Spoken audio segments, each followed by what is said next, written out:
और स्टूडेंट्स, आप लोगों के लिए मैं मैथ, हिंदी और संस्कृत तीनों विषयों की लगातार क्लासेस दे रहा हूँ। ठीक है, आज हम संस्कृत की क्लास लेने वाले हैं। संस्कृत में मैं आप लोगों को संधि पढ़ाने वाला हूँ। ठीक है आज, और बहुत से छात्रों को मेरा नाम और मेरे बारे में पता है, लेकिन बहुत से छात्र मुझसे अभी अपरिचित हैं। तो मैं बता देता हूँ कि मैं 5 साल से लगातार आलोक एकेडमी के नाम से ऑफलाइन क्लासेस दे रहा हूँ। पिछले 5 वर्षों में कई बार हम लोगों ने कई सिलेक्शन दिए हैं। ठीक है, यूपी टेट और सी टेट के माध्यम से और सुपर टेट के माध्यम से कई टीचर नियुक्त हुए हैं हमारे यहाँ से। तो ऑफलाइन के जरिए हम लोगों ने यूपी टेट 2016 से लगातार 2021 तक हम लोगों ने सिलेक्शन दिए हैं। ठीक है, अभी कोरोना वायरस की वजह से क्लासेस ऑफलाइन नहीं हो पा रही हैं, इसके लिए मैं ऑनलाइन प्लेटफॉर्म के जरिए आप लोगों को क्लासेस दे रहा हूं। और पिछली 2 वीडियो में हम लोगों ने संस्कृत में प्रत्याहार और वर्णमाला के बारे में जाना था। ठीक है, और थोड़ा बहुत गिनती के बारे में भी जाना था। आज हम लोग संस्कृत में संधि के बारे में जानेंगे। ये टॉपिक हिंदी में भी उतना ही मोस्ट है और संस्कृत में भी उतना ही मोस्ट है, लेकिन संस्कृत में संधि के सूत्र होते हैं और हिंदी में बस सूत्र नहीं होते हैं। हिंदी में हमारी जो स्वर संधियां हैं वो मोस्ट हैं, लेकिन संस्कृत में आपकी स्वर संधि और व्यंजन संधि दोनों मोस्ट हैं। तो आज हम लोग संस्कृत का टॉपिक स्टार्ट कर रहे हैं, संधि। ठीक है, चलिए देखते हैं।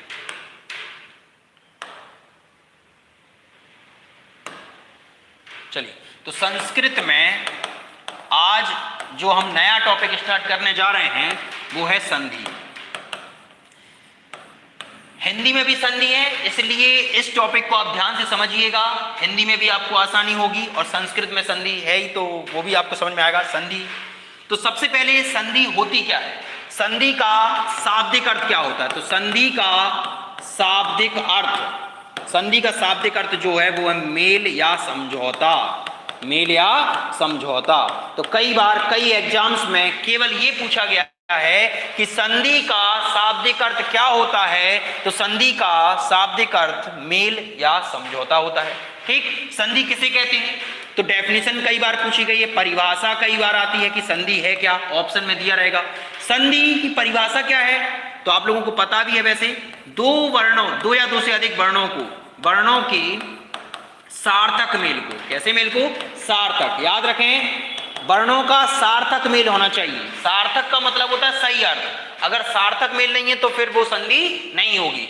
अर्थात जब हम संधि को विग्रह करते हैं, संधि को हम तोड़ते हैं, किसी भी शब्द को तोड़ते हैं, तो उसका सही अर्थ निकलना चाहिए, तभी हम उसे सही संधि कह पाएंगे। तो संधि का शाब्दिक अर्थ क्या है, तो कई बार क्वेश्चन ये आया कि संधि का शाब्दिक अर्थ बताइए। तो संधि का शाब्दिक अर्थ है मेल या समझौता। संधि की परिभाषा बताइए, तो वर्णों की सार्थक मेल को क्या कहते हैं, संधि।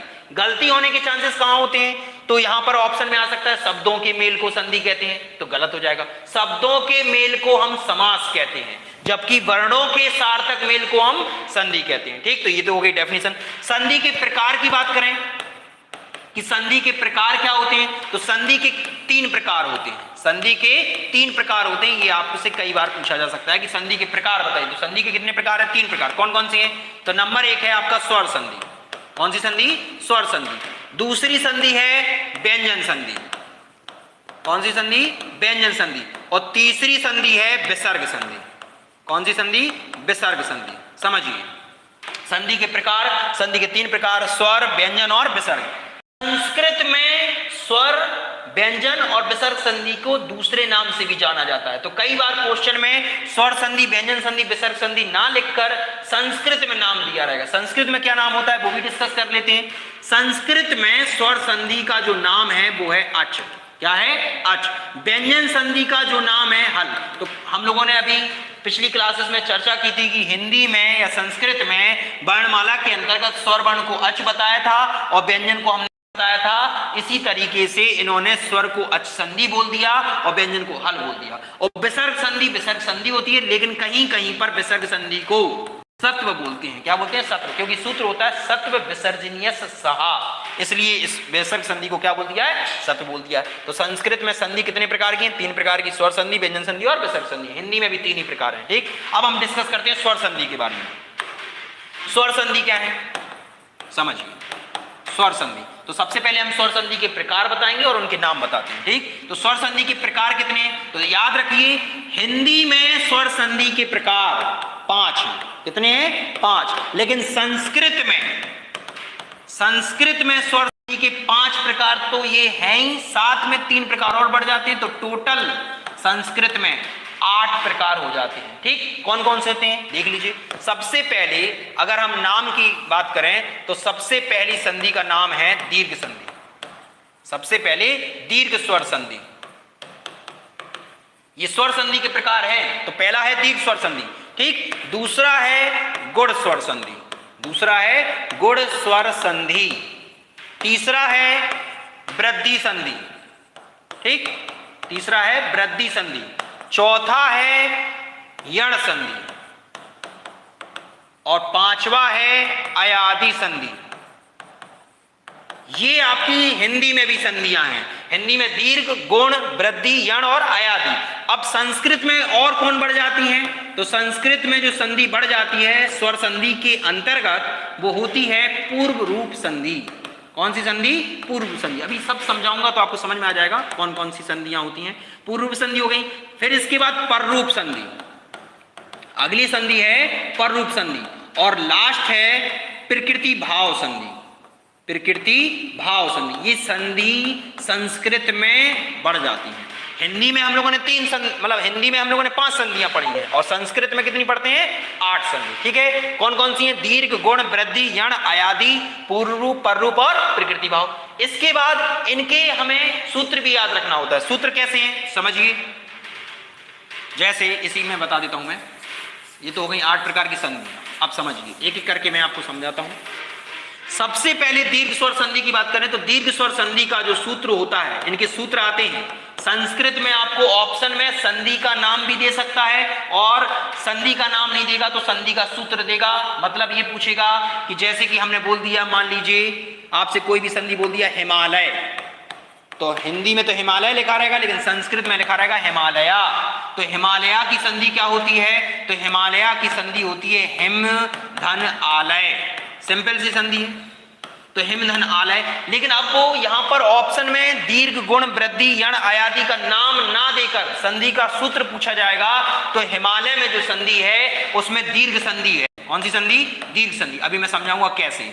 दीर्घ संधि है, दीर्घ संधि होने पर इसका सूत्र आएगा पेपर में ऑप्शन में। तो सूत्र क्या होता है? तो याद रखें, अका सवर्णे दीर्घा। ठीक है, तो जो लोग पहली बार संस्कृत पढ़ रहे होंगे उन्हें हो सकता है कि थोड़ा सा कठिन लगे, लेकिन अगर संस्कृत यूपी टेट और एमपी टेट वगैरह में आता है, सी टेट में, तो इस तरीके से ऑप्शन आता है कि दीर्घ संधि का जो सूत्र है वो क्या है? तो अका सवर्णे दीर्घा। गुण स्वर संधि का सूत्र आद गुणा। ठीक है, लगातार क्लासेस पढ़ते रहेंगे तो आपको ये सिंपल लगने लगेगा। ठीक है, आद गुणा। वृद्धि संधि का सूत्र होता है वृद्धि रेची। वृद्धि संधि का सूत्र होता है वृद्धि रेची। इसके बाद यण संधि का सूत्र होता है इको यणची। क्या होता है? इको यणची। कई छात्रों को ये याद भी है। ठीक है, अयादि संधि का सूत्र होता है एचो अय वायवा। एचो अय वायवा। ठीक है, थोड़ा ध्यान से देख लीजिए। ठीक है, अभी मैं समझाऊंगा कैसे। ठीक, तो इनके सूत्र हो गया। दीर्घ स्वर संधि का सूत्र अका सवर्णे दीर्घा, गुण स्वर संधि का सूत्र आद गुणा, वृद्धि संधि का सूत्र वृद्धि रेची, गुण यण संधि का सूत्र इको यणची और अयादि संधि का सूत्र एचो अय वायवा। अब एक एक एग्जाम्पल से समझते हैं। ठीक है, चलिए आगे। दीर्घ संधि समझिए, यहां पर समझ लीजिए आपको संधि में कम से कम 2 से 3 नंबर की संधि आती है हर पेपर में। ठीक है, हिंदी में 2, संस्कृत में 2, टोटल 4-5 नंबर के संधि का पोर्शन है। ठीक, दीर्घ संधि। सबसे पहले कोई भी संधि आती है तो आपके पेपर में संधि विच्छेद करने के लिए आता है। बहुत कम ऐसे क्वेश्चन होंगे जिनमें संधि करने को आएगा, सीधा संधि विच्छेद को पूछा जाएगा। जैसे हिमालय की संधि बताओ, है मनोरथ में संधि बताइए, महोदय में संधि बताइए। संधि को सबसे पहले पहचान, तो संधि की पहचान आनी चाहिए सबसे पहले। तो सबसे पहले हम किसकी बात करते हैं? दीर्घ संधि की बात। तो दीर्घ संधि की पहचान क्या है? तो याद रखना है दीर्घ संधि, दीर्घ नाम से ही समझ में आ रहा है, दीर्घ स्वर संधि। तो दीर्घ स्वर कौन कौन होते हैं? बड़ा आ, बड़ी ई, बड़ा ऊ। ध्यान दीजिए, यहां पर आपको 4 शब्द याद रखना है कि दीर्घ संधि की पहचान क्या है? ऐसा शब्द जिसमें बड़ा आ, बड़ी ई, बड़ा ऊ और बड़ा ऋ की मात्रा आ जाए, ऐसी संधि को हम क्या कहेंगे? दीर्घ संधि। एग्जाम्पल के तौर पे समझिए, जैसे हमने लिखा हिमालय। क्या लिखा, हिमालय। तो यहां ध्यान देखो, हिमालय की संधि कहां से होगी, हिम धन आलय, कहां से हुई, बड़ा आ से। तो संधि कहां से हुई, बड़ा आ से, तो मात्रा किसकी है, बड़ा की। इसी प्रकार मान लीजिए और कृपाचार, क्या लिखा, कृपाचार। तो कृपाचार की संधि कृपाधन आचार, संस्कृत है तो इसमें विसर्ग लग जाएगा बस, कृपाचार कृपाधन आचार, इसमें भी किसकी मात्रा है, बड़ा आ की। और देखिए और एग्जाम्पल देख लीजिए, बड़ी से, बड़ी का कपीस, तो कपीस की संधि क्या होगी, कपिधन ईस, कहां से टूट रहा है, बड़ी से। अभी मैं केवल पहचान करना बता रहा हूं। तो दीर्घ संधि की पहचान क्या है, जिसमें बड़ा, बड़ी, बड़ाऊ की एग्जाम्पल जैसे भानुदय, तो भानुदय में किसकी मात्रा है, देखिए बड़ाऊ की, तो भानुधन उदय, ठीक। इसके बाद लघुर्मी, क्या बोला, लघुर्मी, ये संस्कृत शब्द है लघुर्मी, तो लघुधन उर्मी, किसकी मात्रा है, बड़ाऊ की। इसी प्रकार ऋर, ये बहुत मोस्ट है, ऋर वाला एग्जाम्पल जैसे कि पितृणम, क्या बोला, पितृणम, तो पितृणम में देखिए किसकी मात्रा है, बड़ा ऋ की। आप समझिए, कहना सर अब हम कैसे पहचाने कि बड़ा आ, बड़ी ई, बड़ा ऊ और बड़ा ऋ की मात्रा आएगी, तो कौन सी संधि, दीर्घ संधि। इनकी एक पहचान और है, दीर्घ संधि का जब आप संधि विच्छेद करेंगे तो संधि विच्छेद करने पर सजातीय स्वर आते हैं। कैसे स्वर आते हैं, सजातीय। जैसे हिमालय की संधि करने पर क्या बनेगा, हिमधन आलय, तो हिमधन आलय में मां में किसकी मात्रा है, आ की, और बड़ा आ, तो ये कैसे स्वर है, सजातीय। अर्थात दीर्घ स्वर संधि का विच्छेद करने पर सजातीय स्वरों का मेल होता है। उसी प्रकार अगर कृपाचार की संधि करेंगे तो कृपाचार की संधि होती है कृपाधन आचार्य, कृपाधन आचार। कृपा में किसकी मात्रा है, बड़ा की, आचार में किसकी मात्रा है, बड़ा की, दोनों ही कैसे स्वर हैं, सजातीय। कपीस की संधि करें, कपीस की संधि करेंगे तो अगर कपीस की संधि की गई तो कपीस की संधि करने पर बनता है कपी धन ईसह। यहां पर किसका विच्छेद हो रहा है, तो छोटी ई और बड़ी। तो आप देख रहे होंगे कि विच्छेद करने पर कैसे स्वर आ रहे हैं, सजातीय। उसी प्रकार पितृणम की संधि करेंगे तो पितृणम की संधि करने पर पितृ धन ऋणम, पितृधन ऋणम, तो पितृधन ऋणम आ गया, संस्कृत शब्द इसलिए मैं पितृणम लिख रहा हूं, हिंदी में पितृण लिखा आएगा अकेला, क्लियर। तो पितृणम में देखिए, पितृ में ता में किसकी मात्रा है, ऋर की, और यहां पर भी क्या लिखा है, ऋर, कैसा स्वर है, सजाती है। बात समझ में आ रही है। तो दीर्घ संधि की पहचान क्या हुई कि दीर्घ संधि की सर, दीर्घ संधि होती क्या है, तो दीर्घ स्वर संधि ऐसी संधि जिसका विच्छेद करने पर कैसे स्वर आए, सजातीय स्वर आए, मतलब समान स्वर आए। और किसमें मात्रा होती है, तो दीर्घ संधि में जुड़े हुए शब्द में, मतलब मिले हुए शब्द में बड़ा आ, बड़ी ई, बड़ा ऊ और बड़ा ऋ की मात्रा आती है, और टूटने पर कैसे स्वर देगा, सजाती है। ये किसकी पहचान हुई, दीर्घ संधि की, ठीक। इसके बाद गुण संधि की बात करें तो गुण संधि का सूत्र क्या बताया, गुण संधि में हमने सूत्र बताया आद गुणा, सूत्र भी याद रखना है, ठीक है। गुण संधि का सूत्र क्या है, आद गुणा। इसके बाद गुण संधि की पहचान क्या है, पहले पहचान और फिर इसका नियम। तो गुण संधि की पहचान में क्या याद रखना है, तो गुण संधि की पहचान में आता है आपका कौन कौन सी मात्रा आपको आती है, तो छोटी ई, ठीक है, इसमें आ ई ऊ इसमें आ गया था, इसमें आएगा आपका ओ की मात्रा, ठीक है, और ए की मात्रा, और अर का उच्चारण। तो इसमें देखो ए की मात्रा आएगी, ओ की मात्रा आएगी और अर का उच्चारण। तो जब जब आपको ए की मात्रा, ओ की मात्रा और अर का उच्चारण मिले तो उसमें कौन सी संधि होती है, गुण संधि। एग्जाम्पल के तौर पर जैसे हमने बोला गणेश, दिनेश, ये संस्कृत में विसर्ग लगाएगा, ठीक है, गणेश, दिनेश, महेश, सुरेंद्र। यहां पर आप देख रहे होंगे इन सब में किसकी मात्रा है, एक ही, और एक ही कितनी मात्रा होती है, एक मात्रा, क्लियर। अब गणेश की संधि की, गणेश की संधि करने पर क्या मिला, गण धन ईस, संधि विच्छेद आप कर लेंगे, गण धन ईस। दिनेश की संधि करो, दिन धन ईश। महेश की संधि करो, महाधन ईस। इसके बाद सुरेंद्र की संधि करिए, सुरधन इंद्र। अब यहां पर एक ही मात्रा टूटकर क्या दे रही है, यहां समझिए, यहां पर किसकी मात्रा है, आ की, और यहां बड़ी, यहां पर आ की और यहां पर बड़ी की, यहां पर बड़ा आ और यहां पर बड़ी, और लास्ट में यहां आ और ई। तो यहां पर हम समझे कि सर एक ही जो मात्रा है, ध्यान दीजिए, एक ही जो मात्रा है वो किस किस में टूट रही है, तो एक ही मात्रा आ और ई से मिलकर बन रही है। अर्थात या तो छोटा बड़ा में से कोई एक आ जाए या छोटी बड़ी में से कोई एक आ जाए, मतलब इन दोनों के मेल से क्या बन रहा है, ए बन रहा है। तो गुण संधि की पहचान क्या हुई, गुण संधि में ए की मात्रा आएगी, ओ की मात्रा और अर का, और ए की मात्रा किस में टूटती है, तो आ और ई में। क्लियर। तो ये किसकी एग्जाम्पल हुई, ए वाली। अगला देखो इसमें ओ की मात्रा, ध्यान दीजिए। ओ की मात्रा वाले शब्द कैसे, जैसे कि हमने बोलिया महोदय, क्या बोला, महोदय, ठीक है, नवोदय, जलोर्मी, ठीक है, जलोर्मी, महोदय, नवोदय, जलोर्मी, गंगोर्मी,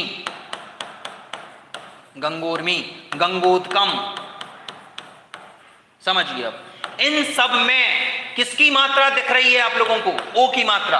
तो इनमें भी कौन सी संधि होगी, ओ की मात्रा किसमें होती है, गुण संधि में। तो गुण संधि में किसकी मात्रा है, ओ की। महोदय का विच्छेद किया, महोदय का विच्छेद करोगे तो क्या बनेगा, महाधन उदय। नवोदय का विच्छेद करिए तो नवधन उदय। जलोर्मी का विच्छेद करिए तो जल धन उर्मी। क्लियर। इसके बाद गंगोर्मी का करेंगे तो धन उर्मी। ठीक है, चलिए यहां से गंगोत्कम की संधि में जैसे हमने देखा, गंगोत्कम, तो गंगोत्कम की संधि क्या हो जाएगी, गंगा धन उदकम। अब समझिए यहां पर ओ की मात्रा है, टूट किस में रही है, तो बड़ा आ और यहां क्या आ गया ऊ। यहां पर छोटा आ और ऊ, यहां पर छोटा आ और बड़ा ऊ, और यहां पर बड़ा आ और बड़ा ऊ, और यहां पर बड़ा आ और छोटा ऊ। मतलब आप देख रहे होंगे कि ओ की मात्रा किस में टूट रही है, तो ओ की मात्रा सर छोटा बड़ा के साथ छोटा बड़ा ऊ मिल जाए, इनके मेल से किसका निर्माण होता है, ओ का। तो ध्यान दीजिए गुण संधि की पहचान क्या बताई, ए की मात्रा वाला। पिछली देखिए यहां पर हम लोगों ने ए की मात्रा वाले देखिए एग्जाम्पल, ठीक है, ए की मात्रा में टूट किस में रहा है, आ और ई में। और अब हमने देखा ओ की मात्रा, ओ की मात्रा किस में टूट रही है, आ और ऊ में। क्लियर। तीसरा उदाहरण और समझ लीजिए, तीसरे उदाहरण में रिर का उच्चारण, अर का उच्चारण, सॉरी ए हो गया, तीसरा है अर। अर में क्या होता है, अर का उच्चारण जब जब होगा उसमें कौन सी संधि होगी, गुण संधि। समझिए कैसे, जैसे हमने बोला देवर्षि, क्या बोला, देवर्षि, तो देवर्षि की संधि देवधन ऋषि। इसके बाद महर्षि, सप्तर्षि, ब्रह्मर्षि, इन सबको बोलने में किसका उच्चारण हो रहा है, अर का। आप बोलकर देख सकते हैं देवर्षि, महर्षि, सप्तर्षि, ब्रह्मर्षि। महर्षि की संधि होगी महाधन ऋषि, सप्तर्षि की संधि होगी सप्तधन ऋषि, और इसी प्रकार ब्रह्मर्षि की संधि होगी ब्रह्मधन ऋषि। तो आप यहां से समझ सकते हैं कि भाई यहां पर किसका उच्चारण हो रहा है, अर का। तो गुण संधि में हमने क्या जाना, गुण संधि में हमने ये जाना कि गुण संधि में ए ओ अर का उच्चारण होता है।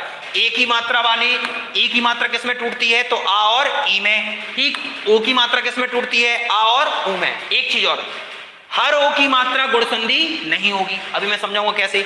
इसके बाद ओ की मात्रा के बाद हमने बताया आर का उच्चारण। आर का उच्चारण होने पर किस में टूट रहा है, आ और रिर में, आ और रिर में। और इनका उच्चारण क्या हो रहा है, अर। देवर्षि, महर्षि, सप्तर्षि, ब्रह्मर्षि, इन सभी में किसका उच्चारण है, अर का, इसलिए इन्हें क्या कहा गया, गुण संधि में रखा गया। तो गुण संधि में हम लोगों ने तीन चीजें पढ़ी, एक बार फिर से देख लेते हैं। पहला हमने पढ़ा ए की मात्रा आएगी, दूसरा हमने पढ़ा ओ की मात्रा आएगी, और तीसरा हमने पढ़ा अर की मात्रा। ए की मात्रा किससे मिलकर बनेगी, तो आ के साथ किसका मेल हो, छोटी बड़ी का। ओ का मेल किससे मिला, तो छोटा बड़ा के साथ किसका मेल हो, छोटा ऊ या बड़ा ऊ का मेल। और अर का उच्चारण कैसे होगा, तो छोटा बड़ा के साथ रिर का मेल हो, तो उसमें कौन सी संधि होगी, गुण संधि। एक चीज, हर ओ की मात्रा गुण संधि नहीं होती है। जैसे महोदय आपने बोला था, तो महोदय की संधि आपने क्या की थी, महाधन उदय। लेकिन मनोरथ की संधि करने पर क्या बनता है, मनाधन रथ। उसी प्रकार गंगोर्मी, तो गंगोर्मी का अगर आपने किया तो गंगाधन उर्मी बना। लेकिन अगर आपने लिखा तपोवन, तो तपोवन की संधि क्या होती है, तपा धन वन। समझिए इन चारों शब्दों में ओ की मात्रा है, परंतु महोदय की संधि करने पर महाधन उदय मिला, मतलब आ और ऊ का मेल हुआ। गंगोर्मी का संधि विच्छेद करने पर बड़ा आ और बड़ा ऊ मिला। तो अगर आ और ऊ मिल जाए टूटने पर, तो आ और ऊ का मेल हो, इसीलिए हम इन्हें कहेंगे गुण संधि। लेकिन इसमें भी ओ की मात्रा है, इसमें भी ओ की मात्रा है, लेकिन इनको जब तोड़ा गया तो यहां पर क्या मिला, विसर्ग मिला। क्या यहां आ और ऊ का मेल है? नहीं। यहां पर भी क्या मिला, विसर्ग। अतः ये गुण संधि नहीं होंगी। ये दोनों कौन सी संधि होंगी? तो इन दोनों संधि को मैंने क्या बोला, विसर्ग संधि। बात समझ में आ रही है? तो अभी हम लोगों ने क्या क्या जाना, दीर्घ संधि जाना और गुण संधि जाना। ठीक है, चलिए देख लीजिए एक, देखिए तो आज हम लोगों ने दीर्घ और गुण संधि के बारे में जाना। थोड़ा थोड़ा बताऊंगा, सारी संधियां एक साथ बताऊंगा तो आप लोग भूल भी जाएंगे। ठीक है, तो सबसे पहले दीर्घ संधि क्या है? तो दीर्घ संधि में देखा कि दीर्घ संधि में हम लोगों ने सूत्र जाना अका सवर्ण दीर्घा। एक मिनट और पहले स्टार्टिंग से देख लेते हैं हमने आज क्या क्या देखा।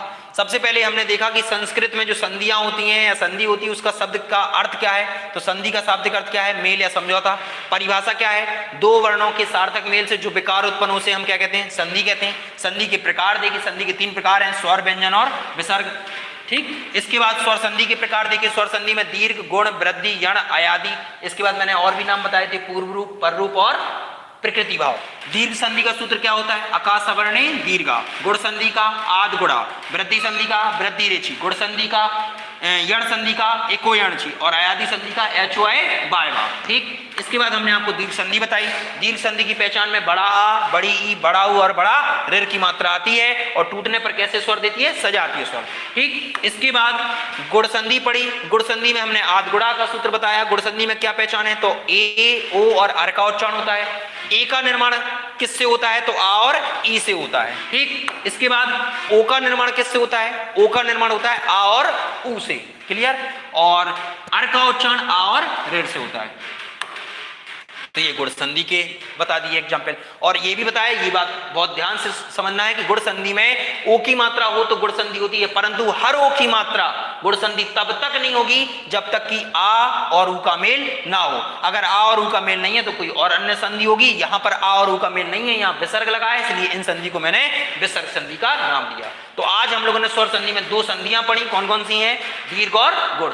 आगे की चर्चा नेक्स्ट क्लास में वृद्धि संधि, यण संधि और अयादि संधि। क्लियर, चलिए तो आज हम लोगों ने संधि का ये टॉपिक पढ़ा। आप लोगों को जैसा भी लगा हो आप कमेंट बॉक्स पे लिखकर बता सकते हैं, सजेशन दे सकते हैं। ठीक है, आगे हम छोटी छोटी वीडियोस बनाकर और अपलोड करेंगे। ठीक है, तो आज के लिए इतना ही।